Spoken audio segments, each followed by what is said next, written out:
Olá, seja bem-vindo ao Salto para o Futuro. Hoje, no quinto e último programa da série Educação e o Mundo do Trabalho, nossos convidados vão falar sobre o trabalho como princípio educativo na sociedade contemporânea. Estão aqui no nosso estúdio o secretário nacional de Economia Solidária do Ministério do Trabalho e Emprego, Paul Singer, o professor do Programa Interdisciplinar de Pós-Graduação em Políticas Públicas e Formação Humana da Universidade do Estado do Rio de Janeiro, Gaudêncio Frigoto, e o diretor executivo do CDI, o Comitê para a Democratização da Informática, Rodrigo Baggio.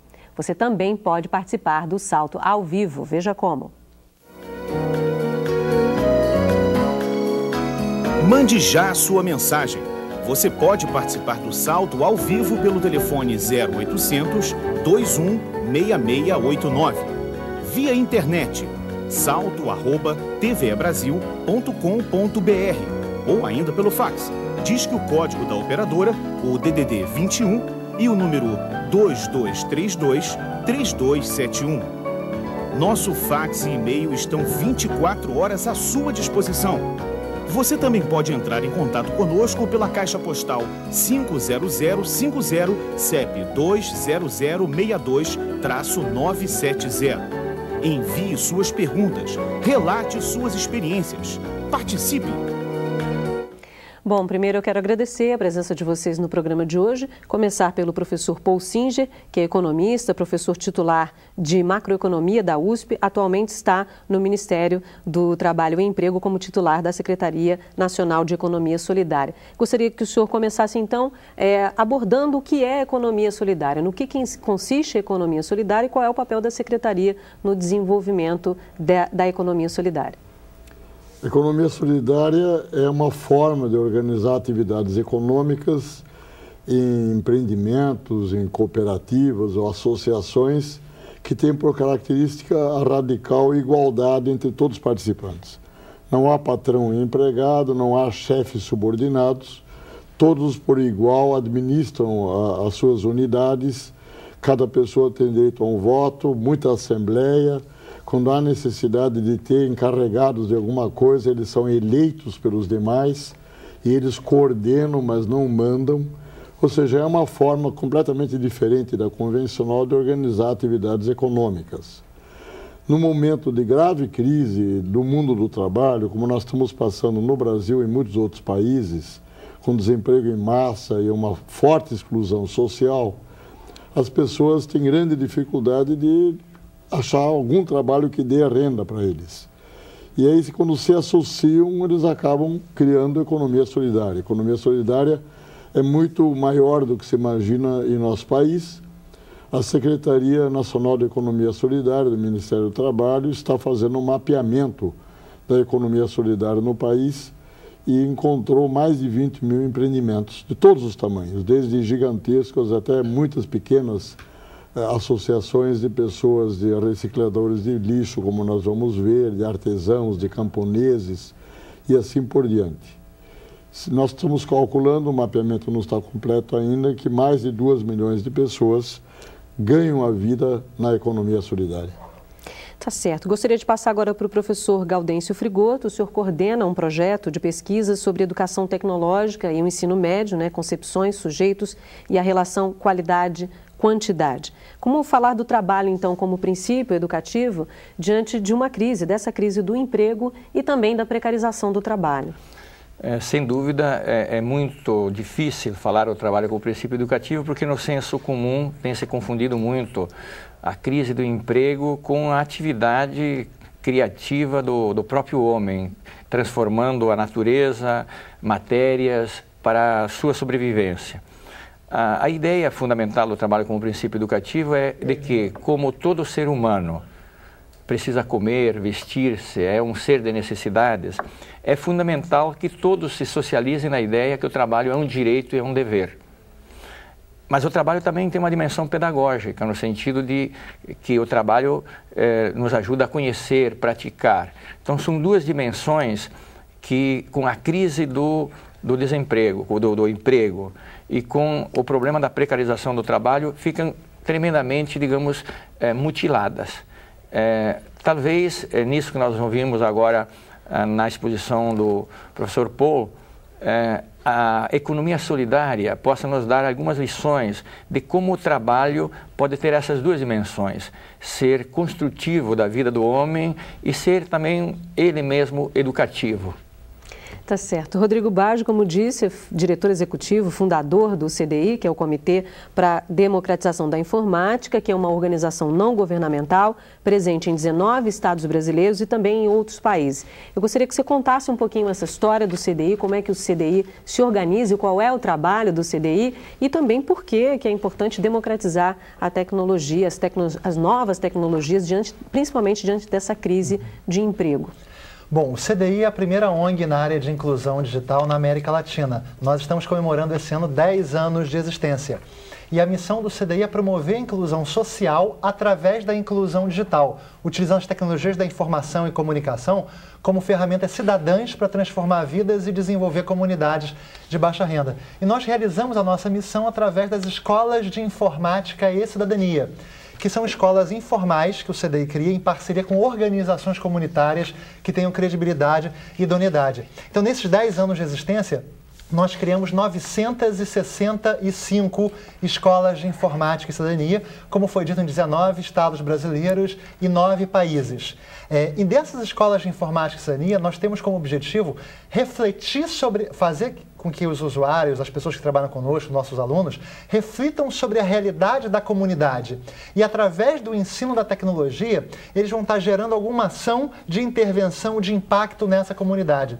Então, para a gente é muito importante a associação da informática com a cidadania, principalmente nos dias de hoje, em que nós estamos vivendo uma nova era, que é a era da informação e do conhecimento. Então, as pessoas que estão à margem dessa nova sociedade estão à margem dos benefícios que as novas tecnologias podem trazer na área de educação, de trabalho e de entretenimento também. O que nós queremos fazer é reduzir esse apartheid digital, essa legião de excluídos tecnológicos que estão à margem dessa nova sociedade e propor um uso social, um uso cidadão das novas tecnologias.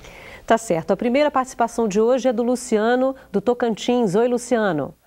Boa noite a todas as pessoas que participam do Salto para o Futuro, aqui do Teleposto, da Escola Estadual Joaquim Francisco de Azevedo, em Taipas do Tocantins. A pergunta é direcionada ao professor Gaudêncio. Partindo da ideia que o trabalho pode ser ou não educativo, dependendo das condições em que se processa e fazendo uma relação com as atividades desenvolvidas pelos educadores e alunos em condições precárias, com baixos salários, salas superlotadas, desconfortáveis, sem equipamentos, etc., poderíamos concluir que esta forma de trabalho não constitui uma ação educativa? Boa noite, obrigado. Muito obrigada, Luciano, pela sua participação. Aliás, você estava sumido aqui do Ao Vivo. Que bom que você retornou, viu? O Murilo conta com você na semana que vem na série sobre palavra, a palavra na educação. Obrigada, Luciano. Professor Gaudêncio. Luciano, de fato você narra para a gente condições que são extremamente precárias e, portanto, são também deseducativas. Entretanto, mesmo nas situações mais precárias, se a gente entende a atividade humana, o trabalho humano como criador, ele tem dimensões também positivas. Nós sabemos como professores que, apesar das dificuldades, nós criamos condições para fazer um trabalho também educativo. Então, eu sempre digo nos debates com professores e alunos que nós temos que trabalhar na contradição. Nós não podemos desistir de dar aula porque as condições são precárias. Temos que fazer uma travessia, assim como nós temos que fazer uma travessia na sociedade em cima dessa crise do desemprego, a crise do trabalho, buscar novas formas de sociedade, de organização da sociedade, para que o trabalho se torne educativo. Essa travessia se dá na contradição e na luta. A Ivoneide de Goiás participa agora. Oi, Ivoneide. Boa noite, eu sou Ivoneide do Teleposto Cora Coralina, cidade de Goiás. E nossa pergunta foi feita pela professora Aparecida. Ela pegou no texto que eu vou falar. O trabalho ou as atividades a que as pessoas se dedicam são formas de satisfazer suas necessidades que, por sua vez, são fundamentos dos direitos estabelecidos na vida de uma sociedade. Que direitos são esses? São os direitos de toda pessoa e alguns especiais das crianças e dos jovens. direitos pelos quais os trabalhadores vêm lutando nos últimos séculos. Pergunto, realmente, que direitos são esses? Como nós, educadores, poderemos trabalhar esse direito e o prazer de trabalhar esses benefícios numa sociedade que a todo momento deparamos com pessoas desonestas que instalam em nossos governos? Como tratar essas frustrações em nossos alunos ou até em nós mesmos? Boa noite e muito obrigada. Muito obrigada, Ivoneide, você que participou durante toda essa semana nessa série. Obrigada, viu? Professor Paul. A questão que a Ivoneide levanta, que é a questão dos direitos do trabalhador, eles são muitos e estão hoje consignados na Constituição, no artigo 7º, são 32 direitos diferentes, mas eles todos dependem do trabalhador ter trabalho. Se ele não tiver trabalho, esses direitos todos não existem para ele. No entanto, a Constituição indica que um dos deveres do Estado é garantir, ou pelo menos permitir, possibilitar que todo brasileiro tenha trabalho. E isso não é impossível. Com outras políticas econômicas, fazendo o país crescer com mais vigor, como, aliás, muitos outros países estão crescendo, haveria menos desempregados, bem menos desempregados e bem menos excluídos. Além disso, políticas de criação de trabalho e renda, de geração de trabalho e renda, sobretudo políticas de apoio a microempreendimentos, a associações, a cooperativas, contribuem consideravelmente para que o direito ao trabalho se concretize e, através disso, outros direitos derivados de ter trabalho também sejam possíveis. A participação agora é da Josiane, aqui do Rio de Janeiro. Oi, Josiane. Oi, eu sou a cursista Josiane, do Telepouso de Paraíba do Sul. Nós estamos em recepção organizada com a orientadora Rose, no Colégio Estadual Lions Club. Nós gostaríamos que os especialistas comentassem, dentro do contexto do programa, a seguinte frase da música do Fagner: e sem o seu trabalho, o homem não tem honra, e sem a sua honra, se morre, se mata, não dá para ser feliz. Obrigada. Muito obrigada, Josiane. Você e todo o pessoal de Paraíba do Sul. Obrigada. Até semana que vem no Ao Vivo, tá bom? Rodrigo, fique à vontade.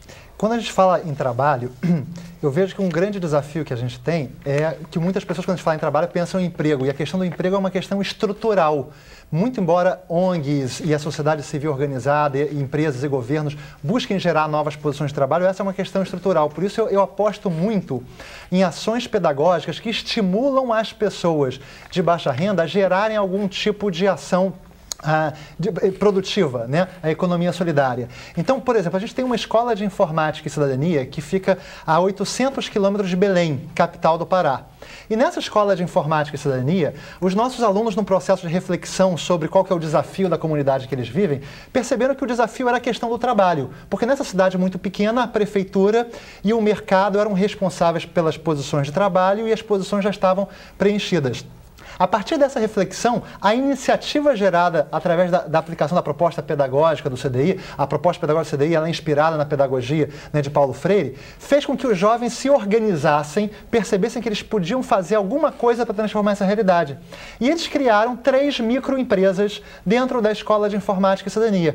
Uma microempresa que trabalha com venda de produtos da floresta, outro artesanatos e outra produção de móveis, tendo como base esse tipo, os produtos da floresta. Então a gente tem assim, uma série de experiências dentro da nossa rede CDI, em que faz com que a gente acredite cada vez mais que esse empoderamento, esse fortalecimento dessas pessoas, faça com que eles possam estar gerando os seus próprios negócios, as suas próprias cooperativas e, com isso, participando do processo, né, de trabalho e de geração de renda nessas comunidades. O trabalho dignifica o homem. Essa música do Fagner eu não conhecia, mas eu achei bastante interessante. Eu acho que é muito importante a gente se inspirar nessa frase e estimular as pessoas e cada vez mais as escolas para canalizar o processo educativo para coisas mais diretas, como o trabalho, né? Enfim, impacto mais direto na vida dessas comunidades. Professor Paul Sidney queria comentar. Não, eu queria fazer um acréscimo, eu estou inteiramente de acordo com o que o Rodrigo acabou de dizer. É que a música do Fagner mostra de uma maneira muito clara e dramática o crime que se comete quando se nega a possibilidade da pessoa participar da produção e do consumo coletivos. o que lhe resta? Ou vai para o crime, ou vai para a mendicância. Enfim, não há nenhuma alternativa humana. Então, realmente, a questão da exclusão social é extremamente dramática no Brasil, em outros países mais ainda, eventualmente. E precisamos encontrar maneiras da educação. Esse é o exemplo concreto que o Rodrigo acabou de citar. Quer dizer, é uma escola que leva ao trabalho, que gera trabalho, gera inclusão social e gera cidadania. Eu queria fazer uma pergunta da Maria José Barreto, de Bacabal do Maranhão, que ela pergunta o que a escola pode fazer para mudar as condições de vida da comunidade na qual essa escola está inserida. Professor Gaudêncio. Eu acho que o exemplo que nós acabamos de ouvir é um exemplo. Agora, a escola tem uma função muito mais ampla que isso também. A escola é um direito social e um direito subjetivo. A escola básica, como o Gilberto Gil diz, a Bahia deu-me a régua e o compasso, o resto eu faço, numa música dele, né? Então, a escola básica é esta régua e compasso, não tomar o pé da letra, né? Que dá uma base para a vida, né? E a escola também pode ter esse tipo de iniciativa que a gente aqui sinalizou. Mas eu acho que a escola, sobretudo, tem um papel de ajudar as pessoas a se emanciparem, no sentido de que elas, se organizam e lutam, elas podem lutar por direitos, elas podem lutar para mudar o próprio curso da economia. Ao invés de uma economia concentrada, digamos, em poucos empreendimentos, que veja que a economia pode se voltar para toda a sociedade para cumprir isso que o Paulo dizia que é um direito sem o qual o ser humano começa a morrer, é mutilado. Inclusive, a sociedade tem uma visão muito negativa das pessoas que reagem a isso. Eu prefiro uma pessoa que reage de todas as formas do que se deixa, digamos, subsumir no alcoolismo ou na sarjeta. Então, a educação tem este papel de dar às pessoas a capacidade de se organizar e ter a base para disputar o seu direito na sociedade. Ok, no próximo bloco vamos saber como as novas tecnologias influenciam o mundo do trabalho. Até já.